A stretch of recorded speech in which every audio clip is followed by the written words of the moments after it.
This video shows how to overhaul the cylinder head, piston and cylinder liner. With regard to the dismounting and mounting of the components, please refer to the relevant instruction book or to the cylinder head, piston and cylinder liner exchange video.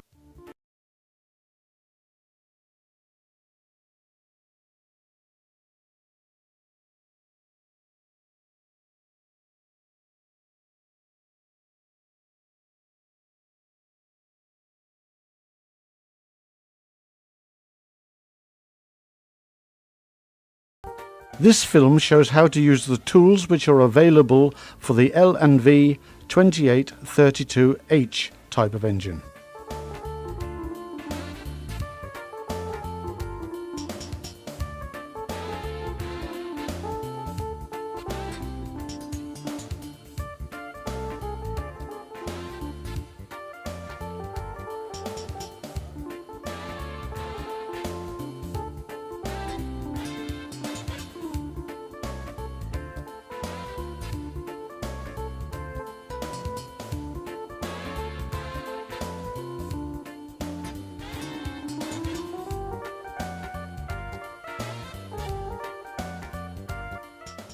Remove the scavenge air sleeve and the safety valve.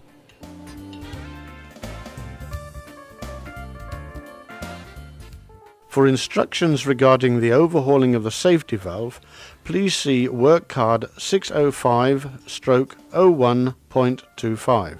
The procedure for overhauling the indicator valve can be seen on work card 605/01.26.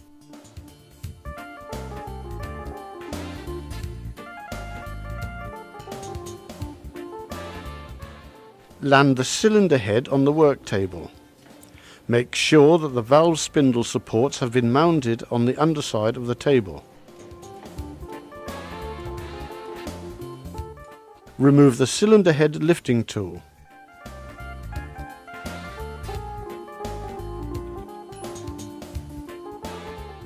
Screw the cylinder head firmly to the work table.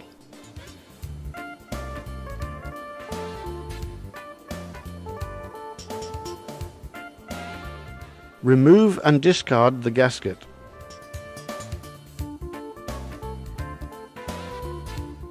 Remove the valve bridges and mount the tool for compressing the valve springs above either the two inlet valves or the two exhaust valves.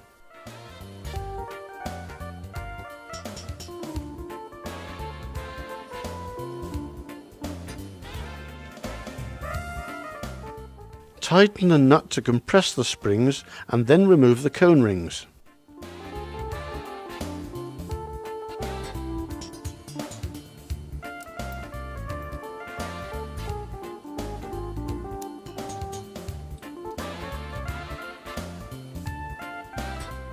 Loosen the nut and remove the compressing tool.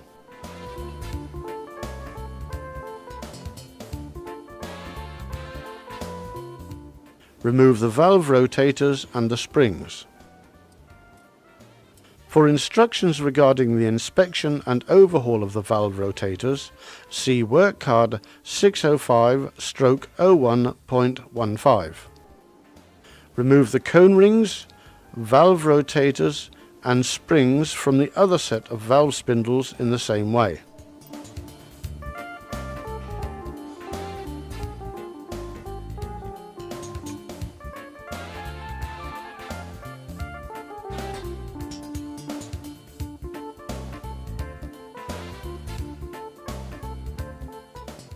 Regarding the overhauling of the fuel valve, see work card 614/01.10.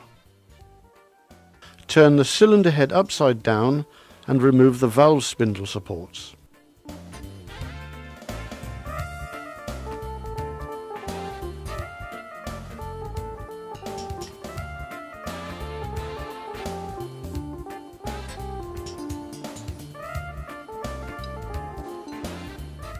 To ensure that they can be rematched correctly, provide the spindles and cylinder head with numbers.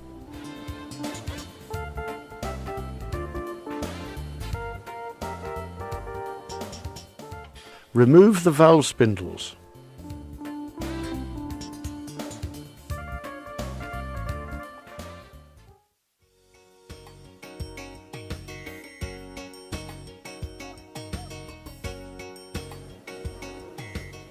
Clean and check the condition of the valve seats and valve spindles. If the seats and spindles are badly burnt, recondition them. See work card 605/01.10. Clean the valve guides with the special tool delivered with the grinding machine.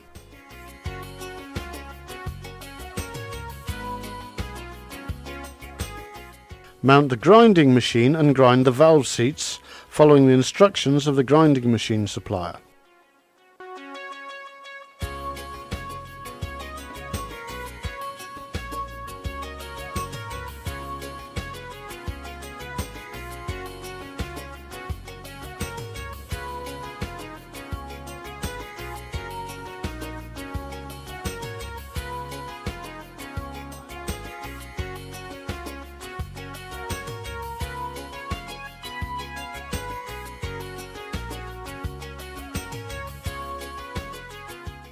Grind the valve spindles in a turning lathe following the instructions of the grinding machine supplier.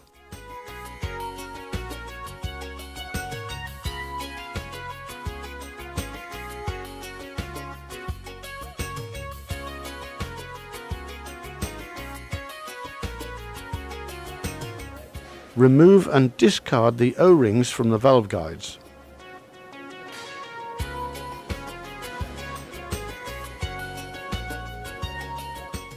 To ensure the correct functioning of the valve guides, make sure that the diameters do not exceed the maximum limit. Insert a valve spindle to facilitate the mounting of new O-rings.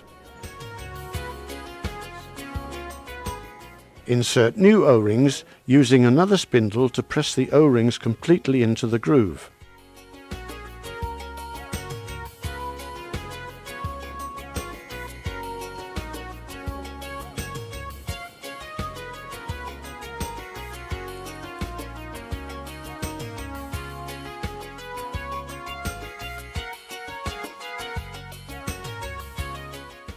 Check the cooling water inlet bores and remove any deposits.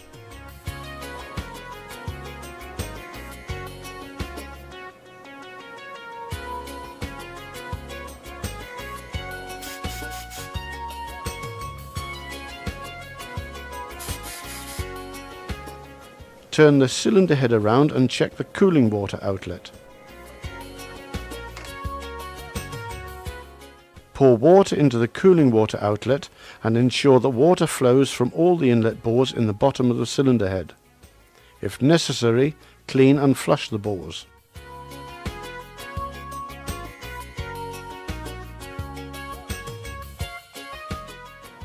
Mount the inlet and exhaust valve spindles in the reverse order to the dismounting.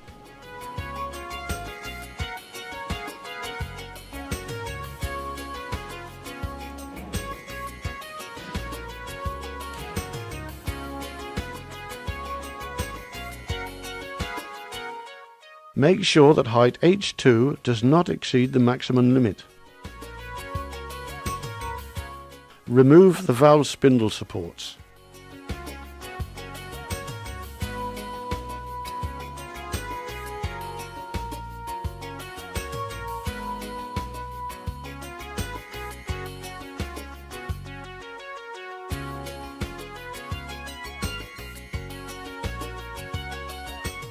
Apply grinding paste to the sealing surface of the cylinder head. Move the grinding tool back and forth, lifting it from time to time so that the grinding compound is evenly distributed. After grinding, carefully clean the cylinder head. Measure and record distance Z so that it can be used for reference purposes when remounting the cylinder head.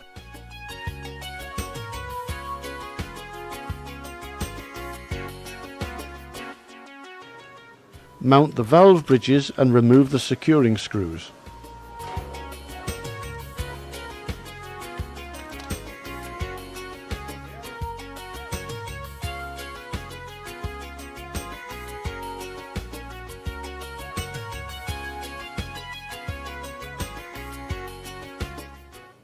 Mount the cylinder head lifting tool and lift the cylinder head.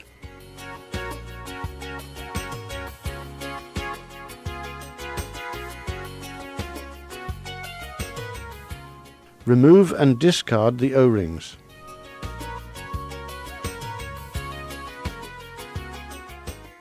Clean the O-ring grooves using emery cloth to remove any deposits. Make sure that the cylinder head sealing surfaces are clean and undamaged. Lubricate new O-rings with oil and mount them in the grooves.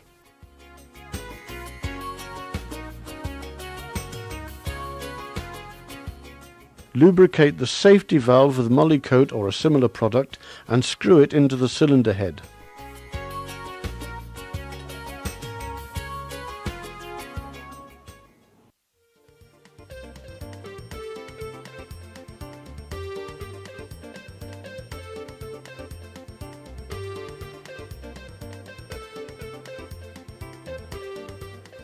Remove and discard the piston rings and the scraper ring.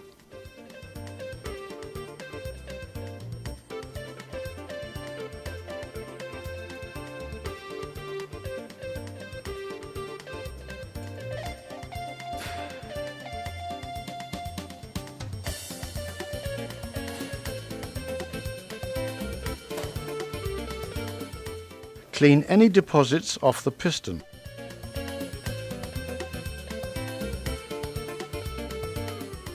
It is recommended that a piece of old piston ring be used to clean the piston ring grooves.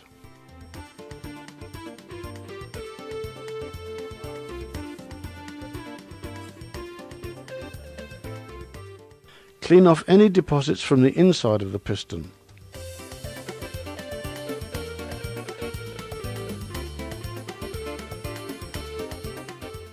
Check the piston ring grooves and scraper ring groove for wear.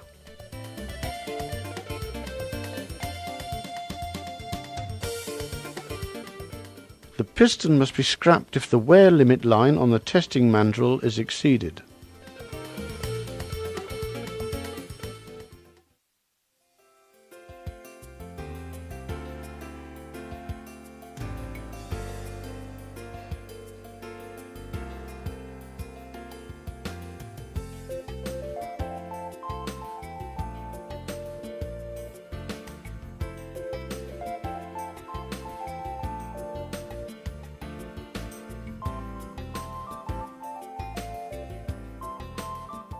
Clean all machined surfaces of the connecting rod and bearing cap.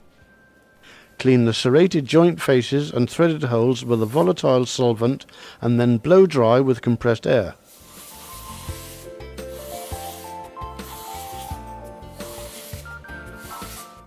Check the serrated joint faces for wear marks, pitting, cracks, etc.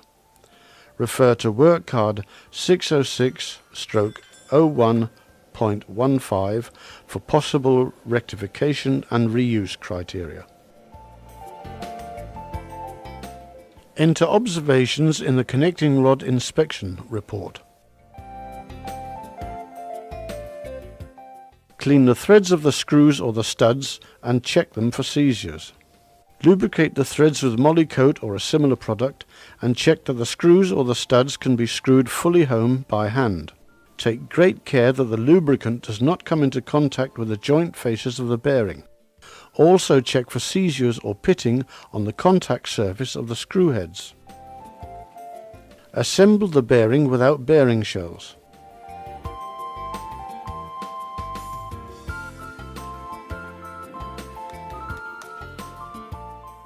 Make sure that the identification numbers on the connecting rod and those on the bearing cap are the same.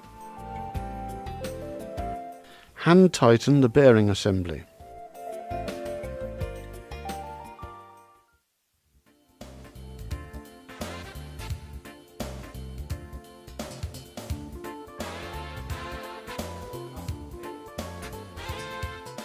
The big end bearing must be tightened according to the prescribed tightening procedure before measuring the diameters.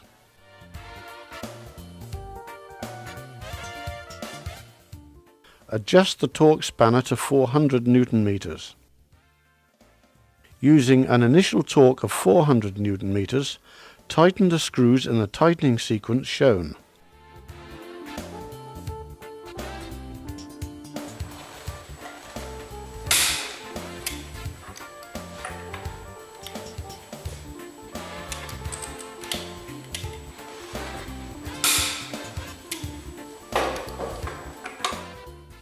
Retighten the screws in the same tightening sequence, still using a torque of 400 Newton meters.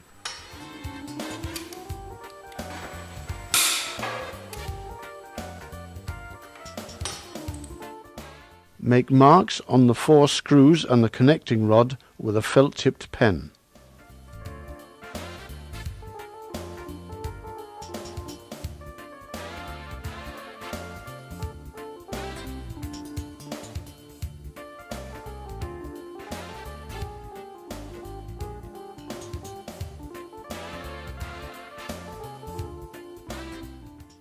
Tighten the screws in the same tightening sequence through a 60-degree angle until the marks on the screws and those on the connecting rod coincide in the radial direction.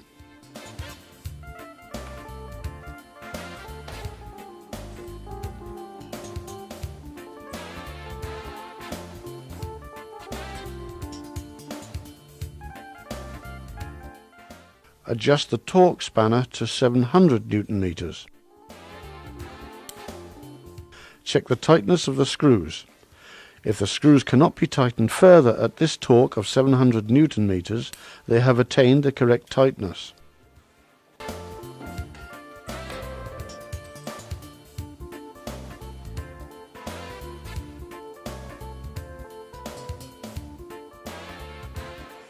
The big end bearing must be tightened according to the prescribed tightening procedure before measuring the diameters.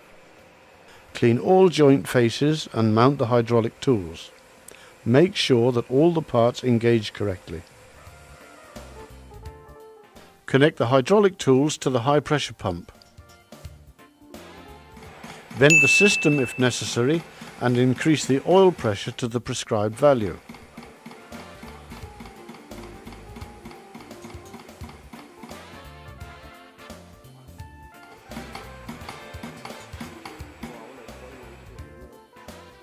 Tighten the nuts with a tummy bar.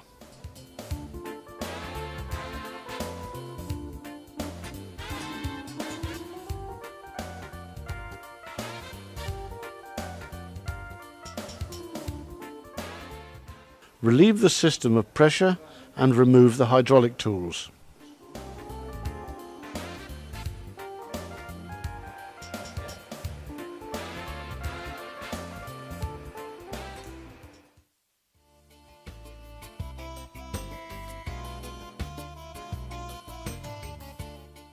Mark the 5 positions, A to E, at which the diameters of the bearing bore are to be measured.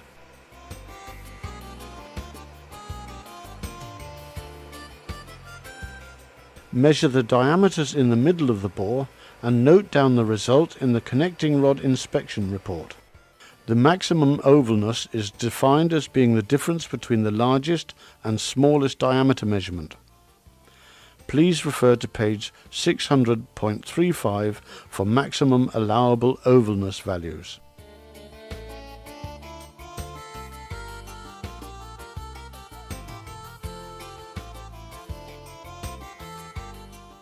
Clean and inspect the surfaces of the piston pin and the connecting rod bushing.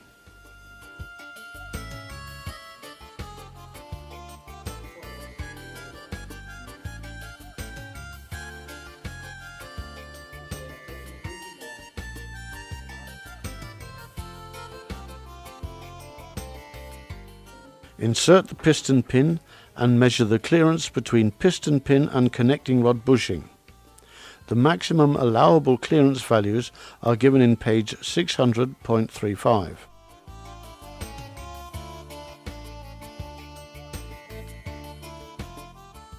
Loosen the big end bearing assembly and then hand tighten it.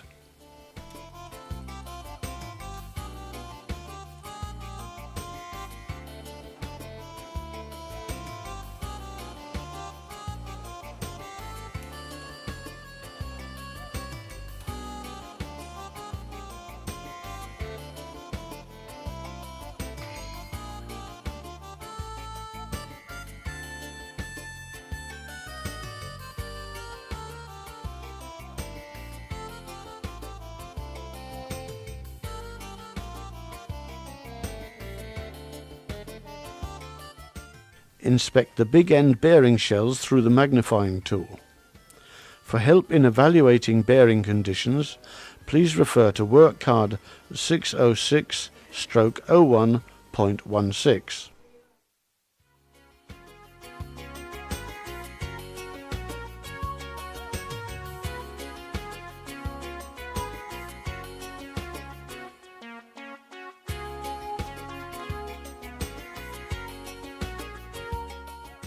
Mark the positions in the longitudinal as well as in the transverse directions at which the diameters of the cylinder liner are to be measured.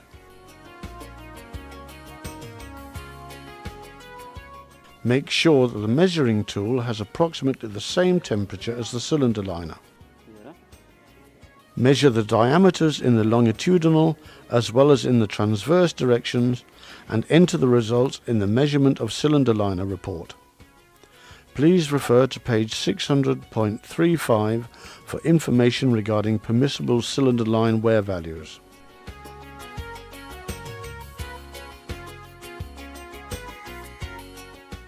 If the liner is designed to hold a flame ring, clean and reinstall the used flame ring before honing the liner. Mount the tool for holding down the cylinder liner and remove any deposits or wear ridges from the upper part of the liner. Fit the drain funnel to the low end of the liner to prevent contamination of the crankcase during honing.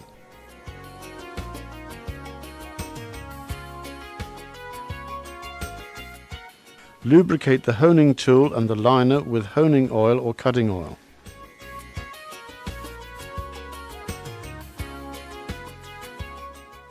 Adjust the speed of rotation to 80 to 160 RPM. Use a vertical speed of about 1 meter per second to achieve the required angle between the honing grooves. During honing, lubricate freely with honing oil or cutting oil. Continue the honing until the cylinder wall is covered by honing grooves and has a slightly matte appearance without sign of glaze.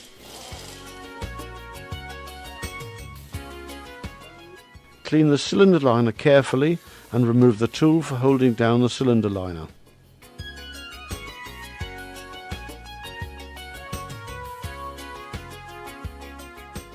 If the liner is designed to hold a flame ring, clean and install a new flame ring.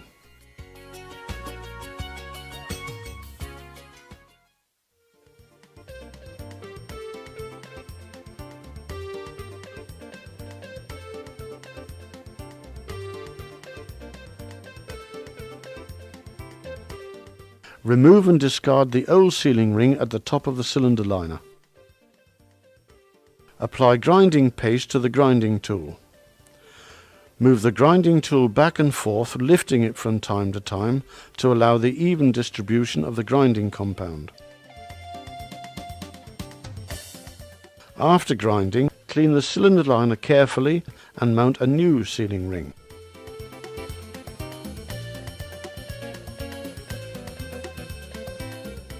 Remove the drain funnel.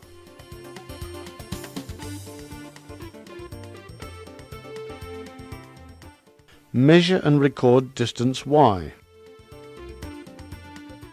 Please refer to measurement Z, which was recorded during the overhaul of the cylinder head. To ensure that the sealing between the cylinder head and the liner is correct, Y minus Z must be more than 0.5 mm.